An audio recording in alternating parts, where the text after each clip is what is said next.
Bonjour, bienvenue dans Instant Stress. Aujourd'hui, nous consacrons Instant Stress à ce qu'on appelle les végétariens, les végétaliens et les véganes.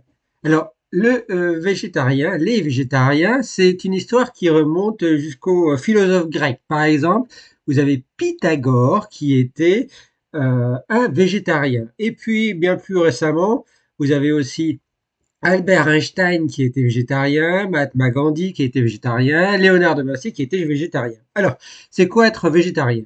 Végétarien, c'est ne pas manger ni de poisson, ni de viande rouge ou viande blanche. Et puis, vous avez au niveau au-dessus des végétariens, alors les végétariens mangent aussi, par contre, ils peuvent consommer du produit laitier et des œufs.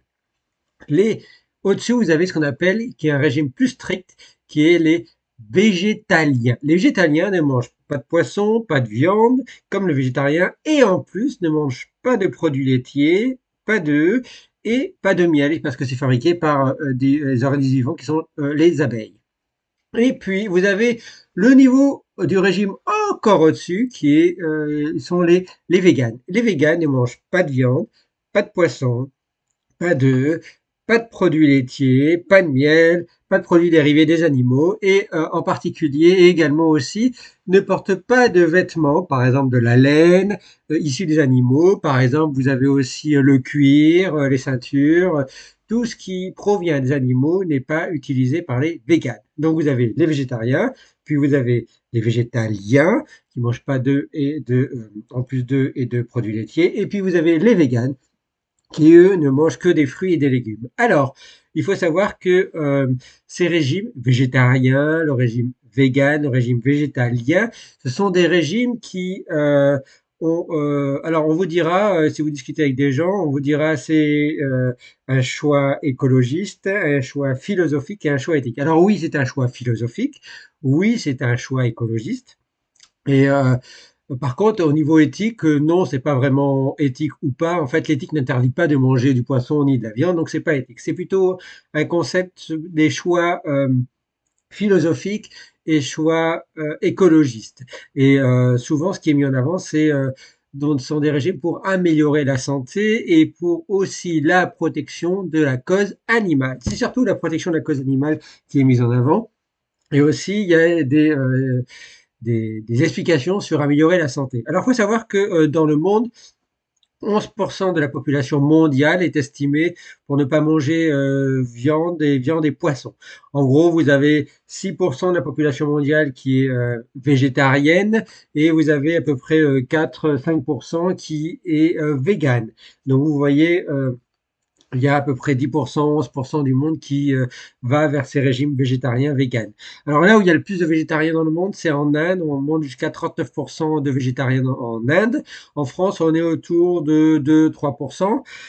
Pour les véganes, là où il y a le plus de véganes, c'est au Royaume-Uni. On est à peu près 4-5% de véganes au Royaume-Uni. En France, on est moins de 1%, voire 0,3, 1% de véganes. Donc vous voyez, ce sont des régimes qui ne sont pas majoritaires, mais enfin, ce sont des choix qui sont réalisés par différentes populations et différentes personnes. Alors, souvent, ce qui est mis en avant chez les végétariens, végétaliens et véganes, c'est aussi améliorer la santé. Est-ce qu'avoir un régime végétarien, est-ce qu'avoir un régime végétalien, est-ce qu'avoir un régime vegan, c'est bon pour la santé? Eh bien, en fait, il y a quand même des risques à faire ces régimes et des risques pour la santé. Alors oui, les gens qui pratiquent ces régimes n'aiment pas qu'on leur dise, mais en fait, il faut le savoir. Et en particulier, il faut savoir que les végétariens et surtout les végétaliens et les véganes, il y a des problèmes de carence, des carences en vitamine B12, en fer, en zinc, en vitamines, en calcium, en iode. Et il faut savoir que souvent ces carences, elles doivent être complémentées en utilisant quoi? Cette fois, des compléments alimentaires qui sont riches en certains sels minéraux et oligoéléments qui permettent de compenser ces carences. Là, l'utilité des compléments alimentaires, elle existe, c'est quand il y a des carences. Et effectivement, chez ces populations et chez les personnes qui utilisent ces régimes végétariens, végétaliens et surtout véganes, il faut complémenter ces carences avec des compléments alimentaires.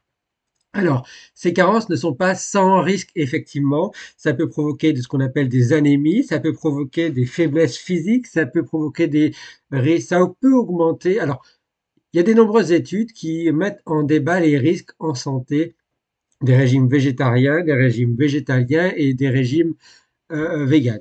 Alors, il faut savoir que en 2019, il y a une étude qui a montré que, en comparant des gens qui mangent, des populations qui consomment de la viande, des populations qui font des végétariens, véganes et des véganes, par exemple, et végétaliens, on s'est aperçu que quand on va vers ces régimes végétariens, et surtout végétaliens et véganes, il y a une augmentation de risque de 20% d'affaires de ce qu'on appelle des AVC, des accidents vasculaires cérébraux, en particulier hémorragiques, alors qu'il y aurait un peu moins de risque de développer des pathologies cardiovasculaires. Donc vous voyez, ça contrebalance, c'est pas sans risque, il y a une augmentation de risque de faire des AVC. En 2022, il y a eu une nouvelle étude qui a, elle, montré que aller vers ces régimes, plutôt riches en fruits et en légumes, ça diminuerait le risque de développer du diabète de type 2. Donc vous voyez, diminution des risques de développer des maladies métaboliques.